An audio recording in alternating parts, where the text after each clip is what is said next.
বন্ধু কিতা করবে? আমরা পরীক্ষার খবর কিতা? আর মাতিস না রে ভাই, পরীক্ষার মাঠ। এমন এক শিক্ষামন্ত্রী আইছে, আমাদের জীবনটাকে তেজপাতা করিলা। এনে বেটা কিতা হইছে? আমরা পরীক্ষা আছিল বেটা 21 তারিখ, তারপরে নিল 28 তারিখ। তখন বর্তমানে হয় কি 1 তারিখ থেকে পরীক্ষা। আমরা পড়তাম না কিচ্ছু না, ওই 1 তারিখ থেকে পরীক্ষা লইব।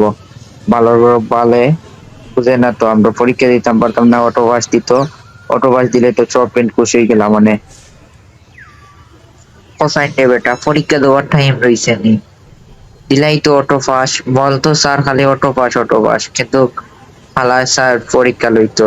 কিতা করতাম বন্ধু, বাতিয়া লাভ নাই। ওই বন্ধু বুঝি আর তোমাদের সিচুয়েশন। তখন কিতা করবার, পরীক্ষা দেও। বন্ধু এখান জিনিস কই, পারলে এখন দুপুরির নম্বর দেবে। তোর বেটা, আমি আমার ফেরায় বাসছে না, তুই আরো সাইডে পরীক্ষা পার যা, হালার হালা করো। আচ্ছা বন্ধু যাই আর কি, কিন্তু মনে রাখিস দিলে না এক গুড নম্বর। যা হালার হালা করো, তুই আমার সামনে থেকে ওর।